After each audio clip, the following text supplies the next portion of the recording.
ഈ പുഴയും കടന്ന സീരിയലിന്റെ ലേറ്റസ്റ്റ് എപ്പിസോഡ് റിവ്യൂ ആണ് പറയുന്നത്. അങ്ങനെ ഗീതയും ഭർത്താവും സംസാരിക്കുന്ന കാര്യങ്ങളെല്ലാം തന്നെ സുജാത കേട്ടു. സുജാത ഒരു പ്രതിമയെ പോലെ അവിടെ ഇങ്ങനെ തറഞ്ഞു നിൽക്കാണ്. അവളുടെ നെഞ്ചിലൂടെ ഒരു മിന്നൽ കടന്നുപോയി തോന്നി. സ്വന്തം ചെവികളെ വിശ്വസിക്കാൻ അവൾക്ക് കഴിഞ്ഞില്ല. ആരുടെ വാക്കുകളാണ് താൻ ഇപ്പൊ കേട്ടത്?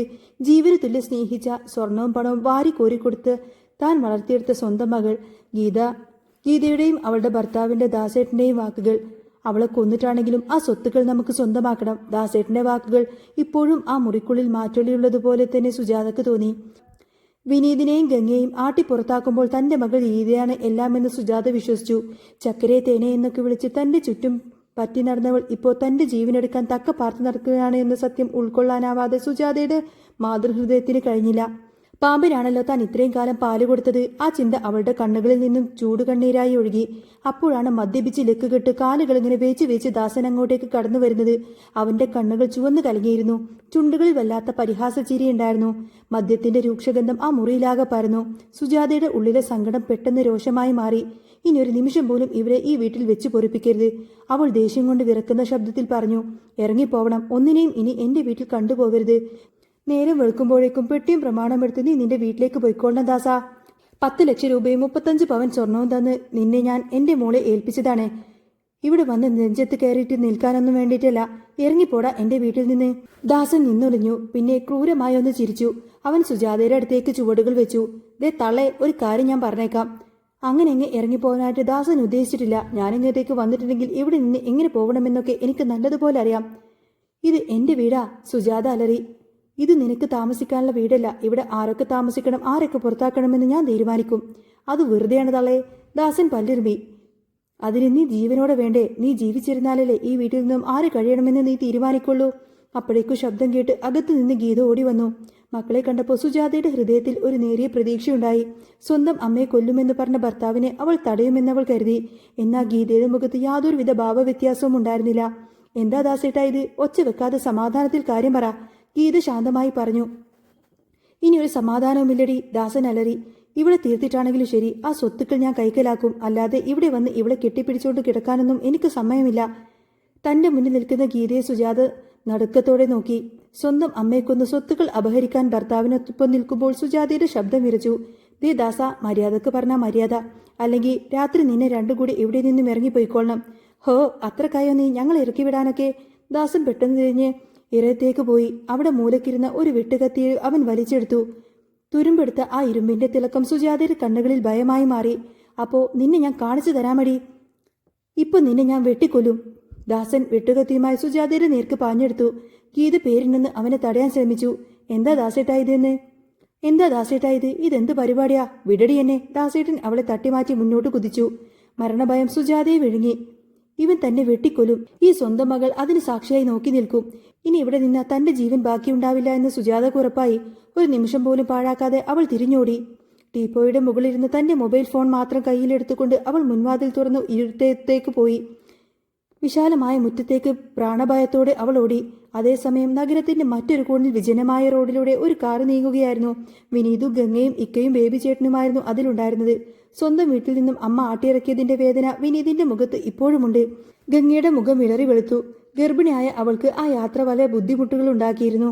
കാറിനുള്ളിലെ നിശബ്ദയെ കീറിമുറിച്ചുകൊണ്ട് പെട്ടെന്ന് എഞ്ചിൻ നിലച്ചു. കാർ റോഡരികിലേക്ക് ഒതുക്കി നിർത്തി. എന്തുപറ്റി? വിനീത് ആശങ്കയോടെ ചോദിച്ചു.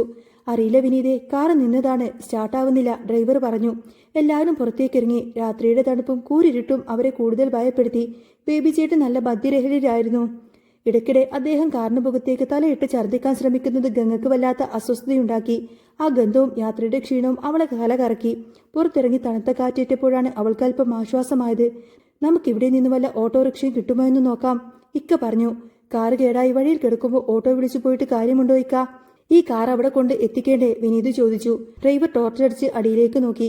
അയ്യോ, ടയർ പഞ്ചറായതാ. വേറെ മാറ്റം സ്റ്റെപ്പിനിയുമില്ല. വിനീത് തലയിൽ കൈവച്ചു പോയി. ഈ പാതിരാത്രിയിൽ ഗംഗയും കൊണ്ട് എന്ത് ചെയ്യും? ഒരു കാര്യം ചെയ്യാം, ഇക്കൊരു പോംവഴി പറഞ്ഞു. കുറച്ചു ദൂരം മുന്നോട്ട് പോയാൽ അവിടെ ഒരു കടയുണ്ട്. അവിടെ ചെന്നാ പഞ്ചർ ഒട്ടിക്കാൻ പറ്റും. നമുക്ക് കാറ് അവിടെ വരെ ഉന്തി തള്ളാം. വേറെ വഴിയില്ലായിരുന്നു. വിനീതും ഇക്കയും ഡ്രൈവറും ചേർന്ന് ആ ഒരു കാറ് തള്ളാൻ തുടങ്ങി. വിശപ്പും ക്ഷീണവും കൊണ്ട് വലഞ്ഞിരുന്ന ഗംഗ അവർക്കൊപ്പം കാറ് തള്ളാൻ കൂടി. വേണ്ട ഗംഗേ, നീ വല്ലാതെ ക്ഷീണിച്ചിട്ടുണ്ട്, നീ തള്ളണ്ട. വിനീത് സ്നേഹത്തോടെ അവളെ തടഞ്ഞു. കുഴപ്പമില്ല വിനീതേട്ടാ, നമ്മൾ ഒന്നിച്ചല്ലേ ഇറങ്ങി തിരിച്ചത്, ഞാൻ സഹായിക്കാം, അവൾ തളർന്ന പുഞ്ചിരിയോടെ പറഞ്ഞു. തന്റെ ദുരന്തങ്ങളിൽ തനിക്കൊപ്പം നിൽക്കുന്ന ഭാര്യയെ വിനീത് സ്നേഹത്തോടെ നോക്കി. അവർ വിയർപ്പൊഴുക്കി ആ ഇരുട്ടിലുള്ള കാറിങ്ങനെ മുന്നോട്ട് തള്ളിക്കൊണ്ടുപോയി. തറവാട്ടിലെ പൂജാമുറിയിൽ നിലവിളക്കിന്റെ വെളിച്ചത്തിൽ കണ്ണടച്ച് പ്രാർത്ഥിക്കുകയായിരുന്നു അംബിക മുത്തശ്ശി. ആ മുറ്റത്ത് ഒരുപാട് നാളത്തെ സങ്കടങ്ങളും ഭയത്തിന്റെ നിഴലുകളും ഉണ്ടായിരുന്നു. മുത്തശ്ശിയുടെ അടുത്തേക്ക് നരൻ കടന്നു വന്നു. അവന്റെ വരവ് അറിഞ്ഞപ്പോൾ മുത്തശ്ശി കണ്ണുകൾ തുറന്നു. എന്താ മുത്തശ്ശി? മുത്തശ്ശിയുടെ മുഖമെന്താ വല്ലാതിരിക്കുന്നത്? നരൻ ചോദിച്ചു. അവൻ അവളുടെ അടുത്തേക്ക് മുട്ടുകുത്തിയിരുന്നു. മുത്തശ്ശി ഒരു ദീർഘനിശ്വാസത്തോടെ പറഞ്ഞു, ഒന്നുമില്ല മോനെ. എനിക്കറിയാം മുത്തശ്ശിയുടെ സങ്കടത്തിന്റെ കാരണം. ശിവരാജൻ മുത്തശ്ശിയെ അയാൾ കൊല്ലാൻ ശ്രമിച്ചു. അതുകൊണ്ടല്ലേ ഇപ്പോൾ ഈ ഒരു പേടി. അവനെ പോലെ ഒരുത്തൻ എന്തിനും മടിക്കില്ല. സ്വത്തിനു വേണ്ടി കൂടപ്പിറപ്പിനെയും ഭാര്യയും ഈ കുടുംബത്തെയും എല്ലാവരെയും അവൻ കൊല്ലാൻ തയ്യാറാവും. മുത്തശ്ശി ഗായത്രിയെ ഓർത്ത് വിഷമിക്കുകയാണെന്നും എനിക്കറിയാം.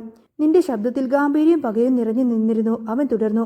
പക്ഷേ ഒരു കാര്യമുണ്ട് മുത്തശ്ശി, ഞാൻ സ്നേഹിക്കുന്ന എന്റെ ആരുടെയും ദേഹത്ത് ഒരു തരി മണ്ണ് വീണിട്ടുണ്ടെങ്കിൽ അതിന് ഞാൻ കണക്ക് ചോദിക്കും.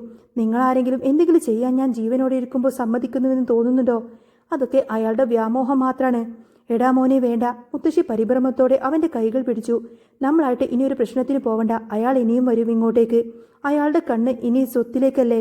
കുറച്ചു നേരത്തെ നിശബ്ദതയ്ക്ക് ശേഷം മുത്തശ്ശി പതുക്കെ പറഞ്ഞു, ഇന്ന് എന്നോട് ഗായത്രി ഒരു കാര്യം പറഞ്ഞു. ചാന്ദിനിയുടെ തിരോധാനവുമായി ബന്ധപ്പെട്ട് അവൾക്ക് കുറച്ച് സംശയങ്ങളുണ്ട്. ചാന്ദിനി ഇതുവരെയായിട്ട് നിന്റെ കൺമുന്നിലേക്ക് വന്നിട്ടില്ലല്ലോ. അവൾ എവിടെയാണെന്ന് പോലും ആർക്കും അറിയില്ല. അങ്ങനെയാണെങ്കിൽ അവൾക്ക് എന്തെങ്കിലും സംഭവിച്ചു കാണോ? ചാന്ദിനി എന്ന പേര് കേട്ടപ്പോൾ നരന്റെ കണ്ണുകൾ തിളങ്ങി. അവന്റെ ഉള്ളിൽ കിടക്കുന്ന ആ ഒരു അഗ്നിപർവ്വതം പുകയുന്നത് പോലെ തോന്നി. അങ്ങനെ എന്തെങ്കിലും സംഭവിച്ചിട്ടുണ്ടെങ്കിൽ അതിന്റെ പിന്നിൽ ആർക്കെങ്കിലും പങ്കുണ്ടെങ്കിൽ അവരെ ഞാൻ വെറുതെ വിടുമെന്ന് മുത്തശ്ശിക്ക് തോന്നുന്നുണ്ടോ? ഒരു കാരണവശാലും ഇല്ല മുത്തശ്ശി. ഞാൻ അവരെ ജീവനോടെ വെച്ചേക്കില്ല. നരന്റെ വാക്കുകളിലെ തീഷ്ണത മുത്തശ്ശിക്കറിയാമായിരുന്നു. അവൻ ഈ കുടുംബത്തിന്റെ വലിയൊരു കരുത്താണ്. എങ്കിലും ചാന്ദിനിയെക്കുറിച്ചുള്ള ചിന്തകൾ അവനെ വല്ലാതെ തളർത്തുന്നുണ്ടെന്ന് മുത്തശ്ശിക്കറിയാമായിരുന്നു. അവർ അവനെ തലോടി സമാധാനിപ്പിച്ച് അവിടെ നിന്നും പറഞ്ഞയച്ചു. ഇതേ സമയം പേടിച്ചു വിറച്ചുകൊണ്ട് വീടിന്റെ മുറ്റത്തു നിന്നും ഓടിയ സുജാത വിശാലമായ ഒരു പറമ്പിലേക്കാണ് എത്തിയത്. നിലാവില്ലാത്ത രാത്രി. ഇരുട്ട് കട്ട പിടിച്ചു നിൽക്കുന്നു. അവളുടെ കാലുകളിൽ മുള്ളും കല്ലിലും തട്ടിമറിഞ്ഞു. ശ്വാസം തൊണ്ടയിൽ കുരുങ്ങുന്നത് പോലെ അവൾക്ക് അനുഭവപ്പെട്ടു. പറമ്പിന്റെ അതിലുള്ള വലിയ പ്ലാവിന്റെ മറവിൽ അവൾ പതുങ്ങി നിന്നു.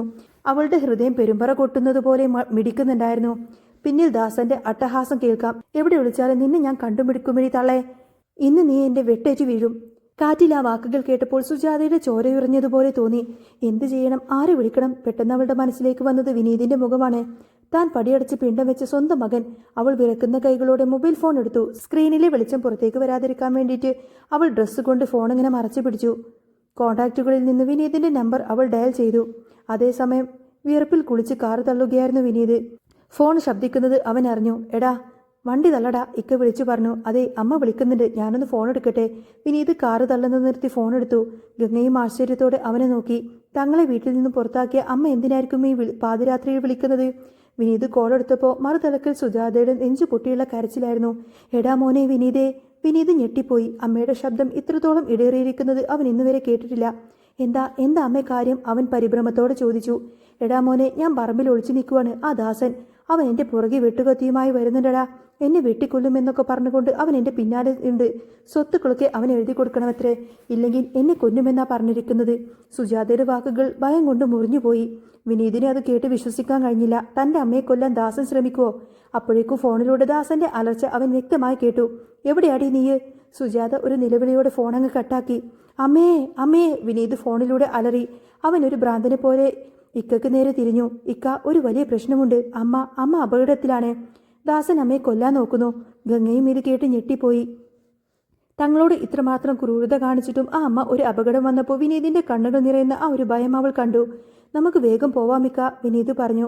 കാർ അവിടെ ഉപേക്ഷിച്ചിട്ട് ഇരുളിലൂടെ നടന്ന ആ ഒരു ലോറിയിലേക്ക് കൈ കാണിച്ചുകൊണ്ട് തന്നെ സുജാതയുടെ അടുത്തേക്ക് കുതിച്ചു. പറമ്പിൽ ദാസൻ സുജാതയെ കണ്ടുപിടിച്ചിരുന്നു. പ്ലാവിന്റെ ചുവട്ടിൽ ചുരുണ്ടുകൂടിയിരിക്കുന്ന സുജാതയുടെ മുടിക്ക് കുത്തിനി പിടിച്ച് അവൻ അവളെ മുറ്റത്തേക്ക് വലിച്ചയച്ചു കൊണ്ടുവന്നു. ഗീത വാതിൽക്കൽ ഭാവഭേദമില്ലാതെ നിൽക്കുന്നുണ്ടായിരുന്നു. ഇന്ന് നിന്റെ അവസാനമാടി തള്ളേ. ദാസൻ വെട്ടുകത്തി വായുവിലേക്ക് ഉയർത്തി. സുജാതയുടെ കണ്ണുകൾ ഇറുക്കെ അടച്ച് മരണത്തെ കാത്തുകിടന്നു. പെട്ടെന്ന് ഇരുട്ടിനെ വകഞ്ഞു മുറിഞ്ഞുകൊണ്ട് തന്നെ ഒരു നിഴൽ പാഞ്ഞു വന്നു. ദാസന്റെ കൈ പിടിച്ച് അതിശക്തമായ ഒരു ഇടി ദാസൻ ദൂരത്തേക്കങ്ങ് തെറിച്ചു വീണു. അവന്റെ കയ്യിൽ നിന്നും വെട്ടുകത്തി നേരെ താഴേക്ക് വീണ് ശബ്ദമുണ്ടായി. കണ്ണു തുറന്ന സുജാത കണ്ടത് കുതിച്ചു നിൽക്കുന്ന വിനീതിനെയാണ്. അവളുടെ സ്വന്തം മകൻ. പിന്നാലെ ഓടിയെത്തിയ ഗംഗയും മിക്കയും അവിടെ നിൽക്കുന്നുണ്ടായിരുന്നു. വിനീത് ദാസനെ കോളറിന് കുത്തിനി പിടിച്ച് അവനെ പൊതിരങ്ങ് തള്ളി. എൻ്റെ അമ്മയുടെ ദേഹത്ത് തൊടാൻ ധൈര്യമുള്ള ഒരൊറ്റൊരുത്തനും ഈ ഭൂമിയിൽ ജീവിച്ചിരിപ്പുന്നതോടാ, വിനീത അലറി. ദാസൻ ഭയന്ന് വിറച്ചു. ഗീത ഭർത്താവിന് അടി കിട്ടുന്നത് കണ്ട് പകച്ചു നിൽക്കുകയായിരുന്നു. വിനീതിന്റെ രൗദ്രഭാവം കണ്ട് ദാസൻ ജീവനും കൊണ്ട് അവിടെ നിന്നും ഓടി രക്ഷപ്പെട്ടു. ഗീത പതുക്കെ അകത്തേക്ക് വലിഞ്ഞു. വിനീത് തിരിഞ്ഞ് തന്റെ അമ്മയുടെ അടുത്തേക്ക് വന്നു. സുജാതയുടെ മുഖത്തേക്ക് നോക്കാൻ അവന് കഴിഞ്ഞില്ല. എന്നാൽ സുജാത വന്ന് വിനീതിന്റെ കാൽക്കൽ വീണ് പൊട്ടിക്കരഞ്ഞു. എടാ മോനെ, എന്നോട് ക്ഷമിക്കടാ. അവൾ ആ കാൽക്കൽ കെട്ടിപ്പിടിച്ചുകൊണ്ട് കരഞ്ഞു. സ്വന്തം ചോരയെ ഞാൻ തിരിച്ചറിഞ്ഞില്ല. എന്നെ കൊല്ലാൻ നോക്കിയവളെ ഞാൻ നെഞ്ചോട് ചേർത്തു. സ്നേഹം മാത്രം തന്ന നിന്നെ ഞാൻ വെറുതെ പടിയടച്ച് പിണ്ടം വെച്ചു. പാപിയാടാ ഞാൻ, എന്നോട് ക്ഷമിക്കടാ മക്കളെ.